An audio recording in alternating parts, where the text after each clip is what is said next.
Pete, welcome to the show. Kevin, thanks. It's awesome to be here. Now we were talking that we're sort of like more recent friends and podcast friends, and I don't know a whole lot about your work. I know, I mentioned in the bio I read that you actually started working at Bain and Company, right? That's true, yeah. So tell me a little bit about that. How did you end up there? How long were you there? Oh, it was fun. I was just about 3 years, and I was a weird kid in college. I remember day one when I set foot on campus at the University of Illinois at Urbana-Champaign. I said, when I graduate here, I want to be at McKinsey and Company, Boston Consulting Group, or Bain and Company. That's the dream. The three big ones. Yeah. And so let's go for it. And then Bain captured my heart, wow. In terms of, I really like you guys. I got an internship after a lot of case interview practice. The rest is history. I accepted their offer and had a lot of fun there. But although that was a dream of yours as you were a young man, you had three picked out, you are not currently the CEO or chairman of Bain. So what changed your mind? What happened? Well, I'd say there's a few things. I mean, I had a lot of fun. I learned a lot. I met some great people. And so I think it really accomplished the goals I was after. But I think what I really learned from my experience working with a lot of different kinds of business problems and people is that really what gets me most jazzed is people development stuff. And so when I had projects that involved some of that, I really came alive. And when I got to do some recruiting on campus, I thought that was a blast too. And so that was pretty helpful in having a wide array of experiences. I could zero in on, this is what is really juicing me the most. And I also kind of wanted a little bit more autonomy in terms of controlling, my days and what I was doing and where I was, as opposed to, Pete, you're getting on a plane to Nashville tomorrow. I was like, oh, okay. And I wanted a little bit more control, I guess, because sometimes there were some surprises like, next week is an 80-hour week. And I didn't even know about it in advance. Oops. And so that was kind of challenging, as well as I was on the giving and the receiving end of this a few times. Like someone wants to make a dinner plan, on a Tuesday night, like, oh yeah, how about we meet at 7? Make that 7:30. Make that 8. Make that 8:30. Sorry, I can't do dinner. And it's just, and so it doesn't feel good being on the giving or receiving side of that. But so those are the things. There's pros and cons in every career. I heard a Bain partner say that going to Bain is the very best place you can start a career, and I kind of agree. Even though that's a pretty bold, superlative statement. A great place to start a career. And I mean, depending on your goals in life and priorities and stuff, you may or may not want to stick around for 20 years. But I'm glad that I started there. Yeah, I think everybody I know in business, just has a world of respect for anybody that can say they at some point, were part of one of the big consulting companies or one of the big investment banking firms. And I know a lot of people who, they're now in their 30s or 40s or even 50s, and they're no longer working in an investment bank or big consulting firm, but they'll say, it is the best way to learn how to read, financials inside out, upside down, to prepare slide decks like nobody's business, and to learn what it is like to work with a lot of different people, including a lot of some, hard drivers. And those 80-hour work weeks are never fun, but when you're in your 20s and usually pre-kids, it's a little easier. It gets a little harder to do, in your 5th year, your 10th year, your 20th year. Right. Certainly. And I think most weeks were manageable, like 55 or 60 hours, but that's still sizably more than 40, if you think about the, kids equation. Yeah. So where's home for you? What part of the world do you live in? I'm in Chicago. Still in Chicago. Very good. Very good. Now, and I want to talk to you more specifically about some productivity concepts and ideas that I know you and I like to share. But I know that one of the training programs you offer is called Enhanced Thinking and Collaboration. That's right. What kind of a program is that? What do people take away from that training program? Oh, sure thing. Well, in some ways we talked about Bain. I think there's a number of things from like a strategy consultant's toolkit, but the general premise is, if you work in a professional setting where your job largely consists of figuring stuff out and communicating, collaborating with other people, which I think a lot of knowledge workers, find themselves exactly in that spot. then this helps you do it better, with regard to sometimes it's the simplest things that make the biggest difference in terms of like asking great clarifying questions up front, and then having wise check-ins as you get closer to the final kind of deliverable, so that you're on the same page with your manager or your teammates you're collaborating with, and having less wasted time. And so I think that the coolest thing about the trainings was that we had some real delightful before and after results with regard to movely 80 something minutes of waste per week was slashed on out of there based on our before and after evaluations. And a lot of that comes from unnecessary or redundant analysis. Like, it turns out we actually didn't need to ask that question in the first place. If we were a little bit more rigorous thinking about it up front, as well as unnecessary meetings and being able to equip people with the scripts and tact to diplomatically push back, on a meeting. Like, I noticed you invited to this meeting. Thanks for including me. I don't quite see exactly what value I would particularly offer in this context. Did you have something in mind? And it was like, oh no, I just didn't want to be rude. It's like, okay, well, I'm fine not being at this, but let me know if you need something from me. And so I was like, okay, cool. And so in that way, a lot of that unspoken stuff in terms of, I just didn't want to be offensive by excluding you from a meeting, and then not just sort of saying, oh, well, it's on my calendar, I guess I have to go. Just sort of challenging those assumptions. And it's a lot of fun. It's amazing. I have heard that happens a lot, both in terms of, meetings, you're afraid to slight somebody or that they're going to get mad if they find out you had a meeting, they weren't invited, so you invite them. And similar is sort of like the CC line on an email. Why do you have these 10 people on? Well, you don't want them to be offended or to feel bad that they're left out.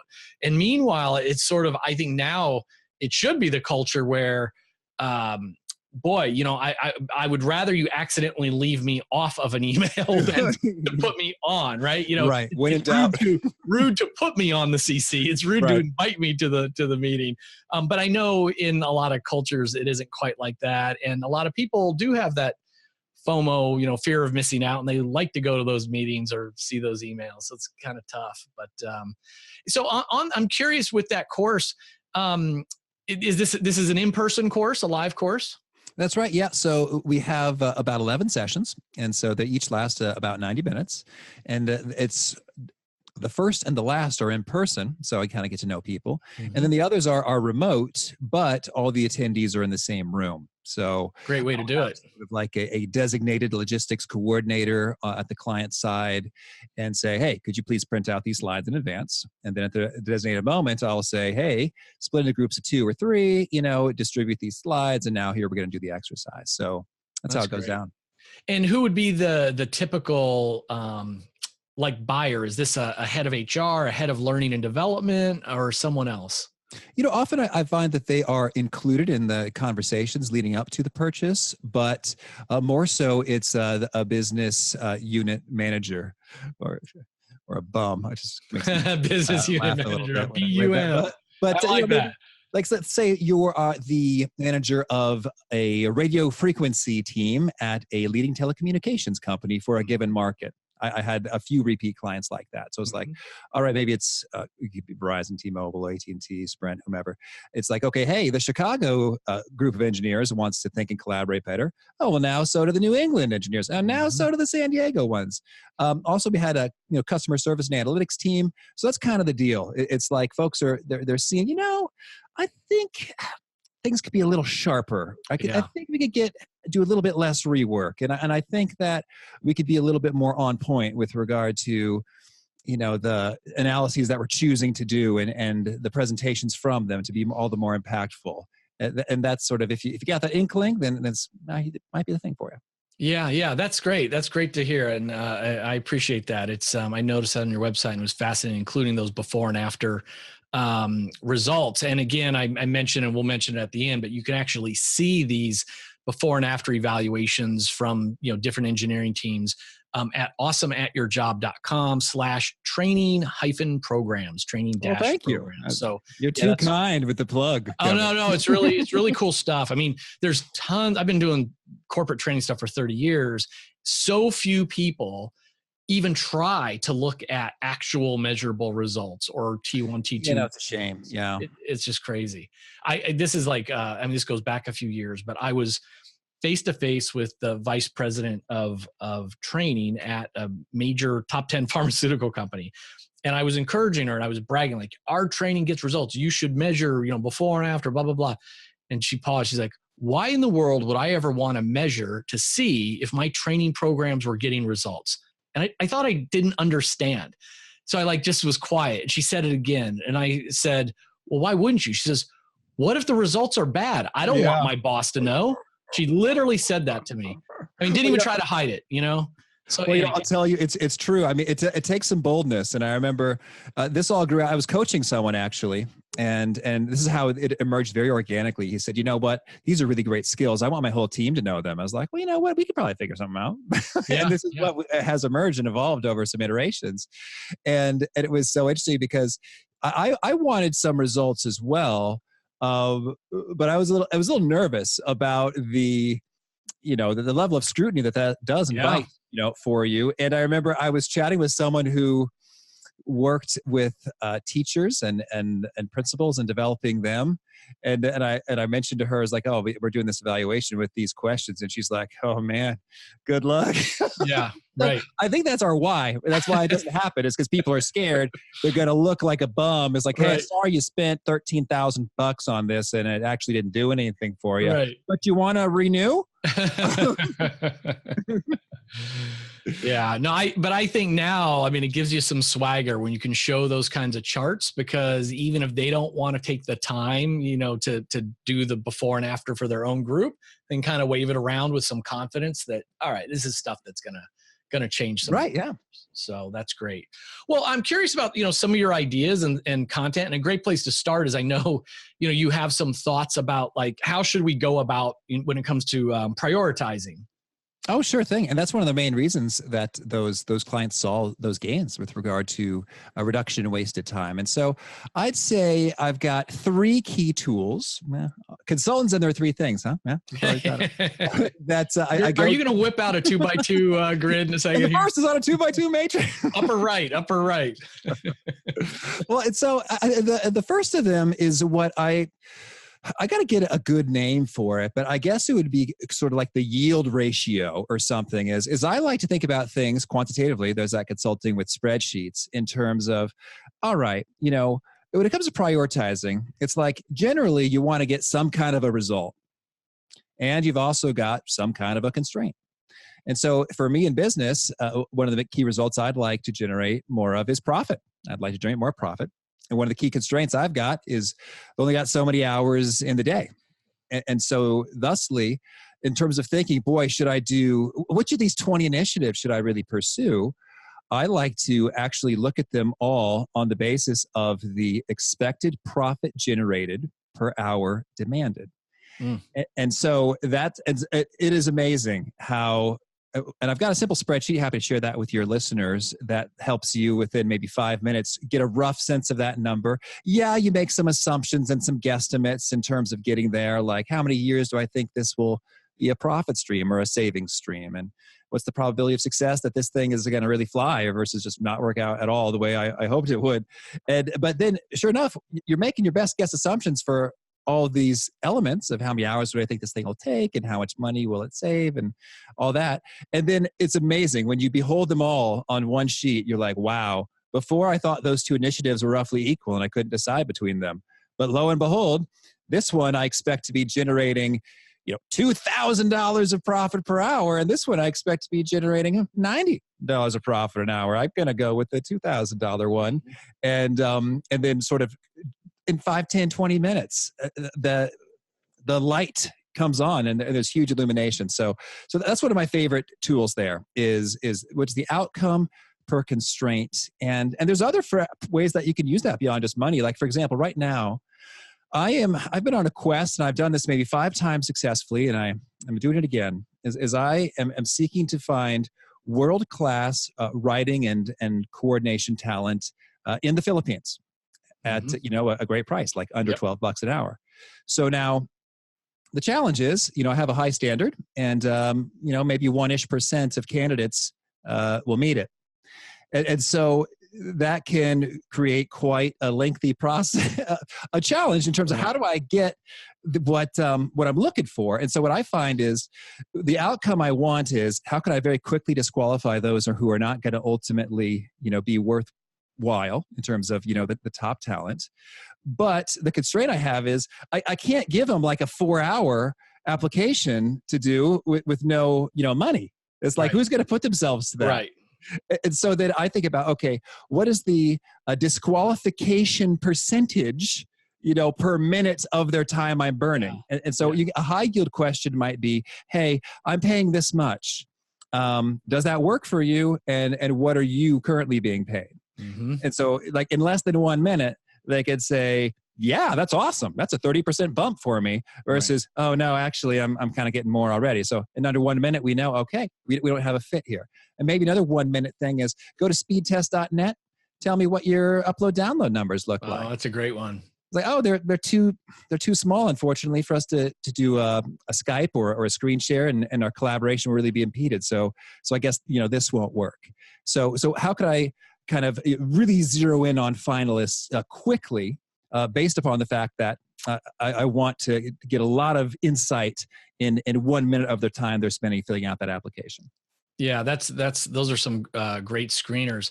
I wish I'd spoken to you a few years ago. I had a virtual assistant in the Philippines who I liked, and he did good work, and I had him for a couple of years. But one of the ways I got better talent, I thought better talent for less money, was he was not working in Manila. He was in one of the outer cities.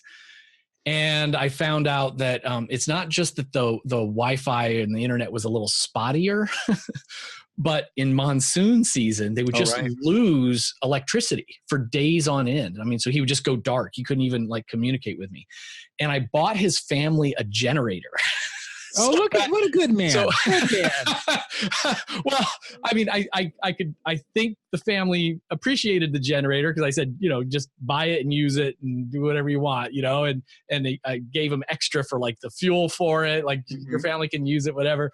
But it still that could generate his house, but then it didn't generate the local Wi-Fi, the internet company, and it was all kinds of problems. And we finally ended up ending that. And it kind of was a lesson about, I've used, virtual assistants and overseas several times, but you do have to kind of think through about what you're getting and those other effects. Oh, absolutely. And then you got to cover those bases, no doubt. But I find the rewards are rich. I think it's really an upfront investment in terms of it takes hours and hours and plenty of money in terms of the advertising and then I do paid testing, as well to see how things are looking.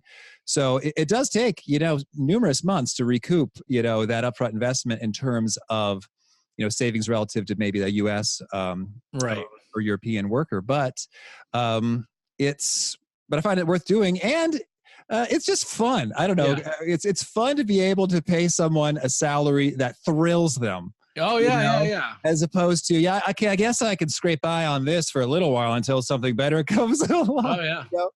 No, it is amazing. Not to go why are we talking about VAs now? But I've literally had where I've paid $100 an hour to writers who acted like they were doing me a favor at that. And I've paid, $12 an hour, $15 an hour to writers overseas who are delighted. And the difference in the writing hasn't always been that dramatic. So that's the key, you gotta find the right person doing that testing. And I think I've fine-tuned the process. So, well, hey, if anyone's looking for a great overseas writer, that's right. That's an extra little freebie there, huh?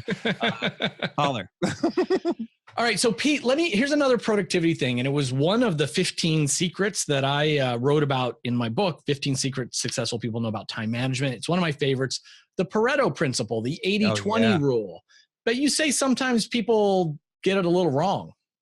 Well, I think they don't give it its due. I've got on my bookshelf, the 80-20 rule by Richard Koch, who's great dude, very wise, and also a consultant. And so I think where we fall short is that I think we've heard it before. It's like, okay, sure, yeah, 80% of results come from 20% of causes. All right, okay, got it, cool. That makes sense. And so that means I think the summary is, so therefore I should prioritize, and that some things are more important than other things. But I think we don't go nearly far enough in terms of, we think, some things are slightly more important than others, or substantially more important than others, or even twice as important as others. Well, the 80-20 rule is saying, no, there are some things that are 16 times as important as those other things. And depending on our tolerance for dorky math, I could Right. break down these figures, but that's what they're saying is that certain things are generating 16 times the output of other things. And I even see that when I put that profit per hour, different initiative stuff, it is not at all uncommon for, just like they suggest, that the top 20% of initiatives, sure enough, are delivering something like 16 times the profit per hour as the other initiatives.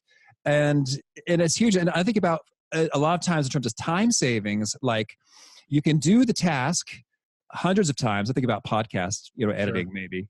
You can do the task hundreds of times, or you can really do the deep work, think hard about what are the processes and needs and elements that you want of the output of a finished podcast, and then document that and find the people to execute that at a price that works for you. And now it's handled. And so that would be an example of that 80-20 time. The vital few 16x power is the time you're spending doing the thinking, the documenting, and the hiring, versus the doing it yourself hundreds of times for years to come. Yeah, and I think this is so critical.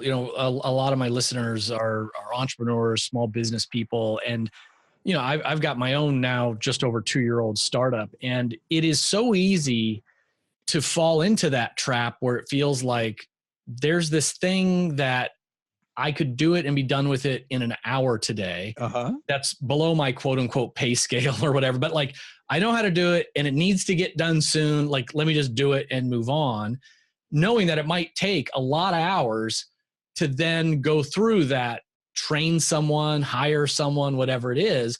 But that 1 hour item is going to come back next week or next month or whatever it is. And entrepreneurs, small business people, it's hard to be like, to go fast, to do more, you need to slow down and like do less and like, whoa, wait a minute here. Let me think about this. And even if it's more time today, it's going to then help you to go faster and farther tomorrow. Sometimes it's just hard to get out of that mindset.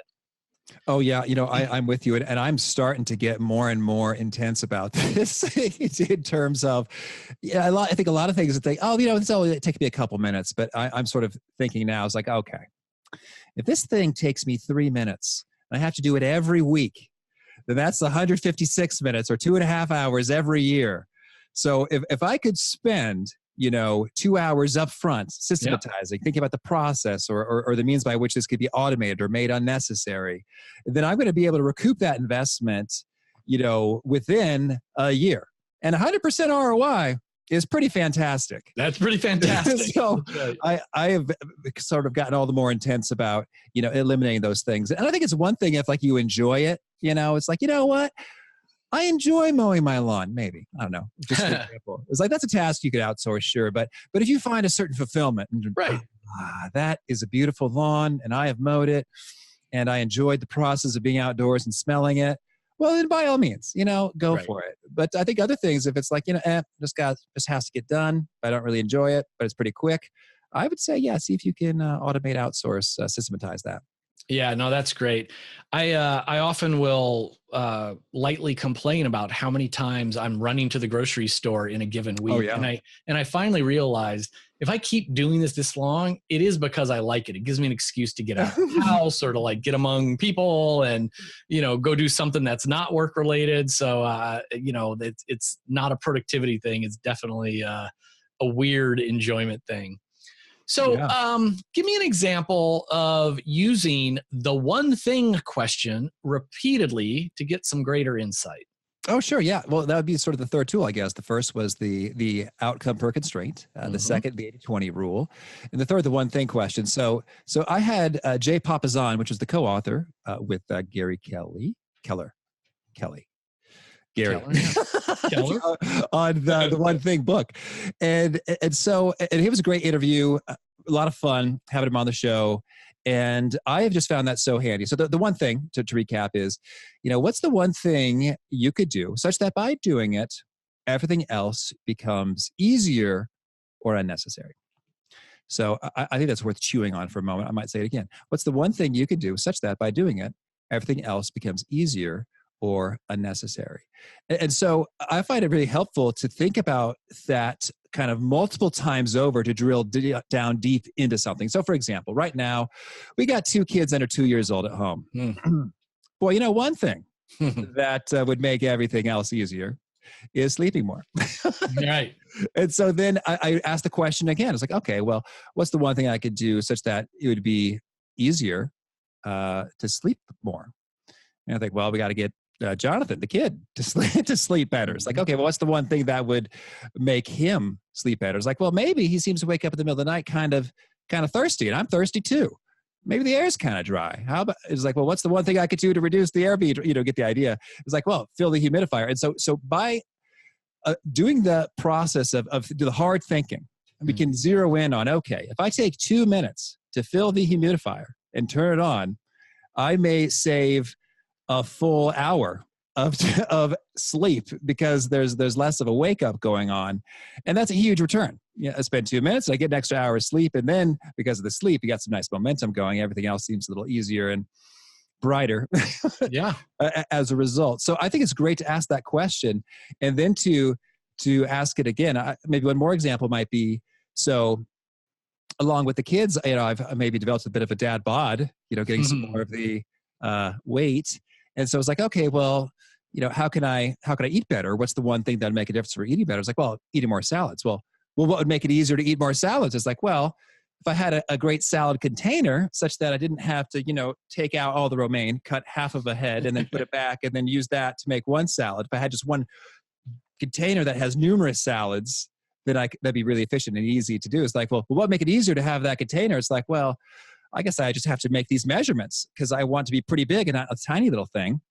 And then, so I really did. I buckled down and spent 40 minutes taking measurements of my fridge for exactly where I wanted this container, and then researching Amazon for exactly what would fit.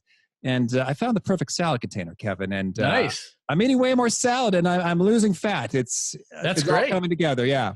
Now, do you make these salads ahead of time? That's right.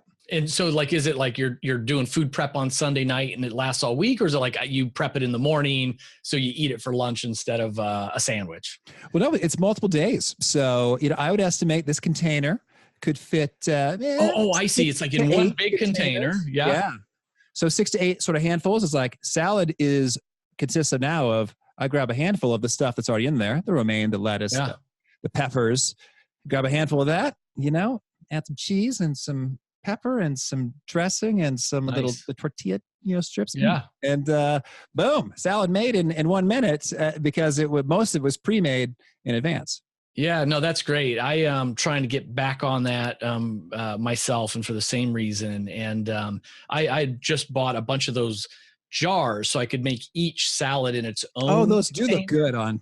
Yeah, they look good, right? And they're like all layers and everything. Jars, all fancy. I'm gonna open up a Pinterest account and put them up there. That was the first thing I think of is Pinterest. Salad jars, Pinterest. Yeah, exactly. Instagram food page. Yeah. So far I'm all talk, I'm all hat and no cattle, but hopefully I'm going to do this here to also up my salad game a little bit. Well, thousands are listening to this commitment. So let me ask this, Pete, and then we'll both get on with the rest of our day. So you, of course, are also the host of the How to Be Awesome at Your Job podcast, and you've mentioned a couple of people, but who are some of your favorite interviews and some of the big takeaways you've had? Oh boy, there's so many good ones, and both in terms of the guests and the takeaways. So I am going to almost pass the buck and defer to my guests. So I did this big old data, analysis in which I said, okay, which episodes perform the highest in terms of indexed downloads? Because your newer episodes will show better downloads than your older episodes just because you're much bigger now, with growth. So I indexed that. And then also, which ones did the best in terms of Apple's engagement data, in terms of the proportion of people who get, 25 or more minutes in. And so I kind of put those side by side to see, who are some of the finest episodes. And I went ahead and assembled those at the very beginning of my podcast feed. So episode 0 is start here, and then episodes A, B, C, D, E, F are 6 of the greatest hits. So you can hopefully get a taste and get hooked. This is a brilliant idea to thank you. Do that analysis and then take the best ones and move them to the front. So people starting at the beginning really get them. And so those, so that's what I did. And so I'll just say a couple that I thought were pretty cool. So one of them was by a business school professor, Carter Cast, over at Kellogg Northwestern. And he had... He's in your backyard. Oh, yeah, that's right. Very close. He talked about conquering career derailers, like the stuff. He interviewed a bunch of people who got demoted or fired, which was a really cool perspective as opposed to all strengths. It's like, okay, well, what's the dark side? What do we got to watch out for?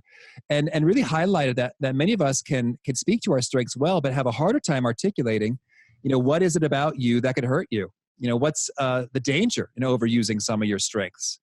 And so I thought that was pretty helpful in terms of, putting some guardrails up for myself in terms of, I'm going to back off a little bit for this fascinating analysis just because I think enough is enough and I'm starting to waste time. I had interviewed him when his book came out as well. Great guy. And it was interesting how he talked about, often your strength, you over rotate on it, becomes your weakness. And, for a guy who, has had already an incredible career, and he's a professor, he's a venture capitalist. I mean, just so genuine and regular guy, in the interview. That's great. It's like, hey, will you be my best friend? Can I hang out at your house all the time? Sorry to be the weird stalker. So give me one more from maybe your first 6 list or. Oh, sure. Well, I think another really handy one, because I got a few listener requests about, hey, help me when it comes to managing up. And I was like, what? That's a great point. And it's funny, I was proactively looking for authors when I found this one. And so her name is Mary Abijay.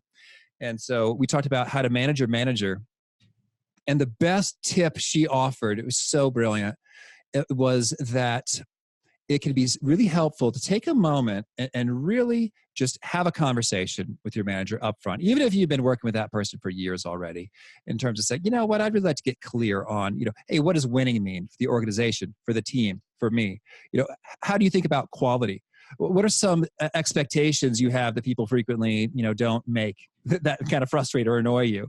It's like, would you prefer to communicate in terms of, email, drop by, phone call, text, and sort of what times, are there quiet times? And so just getting really clear on those matters. And I think it was cool because, working at Bain, which I guess is, often at top lists of best places to work for some reasons, that was just sort of natural. Okay, hey, new project, new manager, we're going to have these conversations. Yeah, that's what we do. And then elsewhere, it's not so common. In fact, she said less than 1% of folks have these conversations. And I have found in the rare moments, often maybe I'm like a client and someone's asking me these questions. It's like, oh, how delightful. You really care. You're really getting the info you need to delight me. And so I found some people find that a little awkward. Oh, I don't know if I want to do that. That's kind of weird. That's kind of different. But it's it's only awkward and weird because you haven't done it. And I could tell you as on the receiving end of that, the manager, it is delightful. I'm thinking, this person is brilliant and I like them a lot. Right. They go there. Yeah. No, yeah, that's right. In some of my work and the new book, I, counsel or urge people to listen, just shut off the notifications on your phone, shut down email, and process messages when you want to. And, for someone like me, I do once in the morning, once in the middle of the day, once before, quitting for the day. And a lot of times I'll get people say, well, that's impossible. My boss emails me all day long or messages me all day long. I gotta be on that and respond quickly. And I always say, are you sure? Did your boss say that you need to respond within 3 minutes, 5 minutes? Have you ever had that conversation? And sometimes I'll get emails back where they say they're shocked. They went to their boss and said, hey, when you email me and ping me, like, how quickly are you assuming I'm going to get back to you? And often they're like, oh, I don't know, whenever. It was just on my mind, so I did it. Didn't mean I had to respond right away. They just never had that conversation. So it's great to just clarify all those things. We have that exact conversation in the Enhanced Thinking Collaboration Training Program with the whole team assembled. And it's awesome because I'd say maybe a third of them, it's like light bulbs are going off like, whoa, really? Mm-hmm. And usually the standard we arrive at is, why don't we say that you will receive a reply within 24 hours. And if you need one faster, it's on you to kind of get in their face a little bit more. Yeah. and that's happened in several conversations. They say, yeah, that works great for us.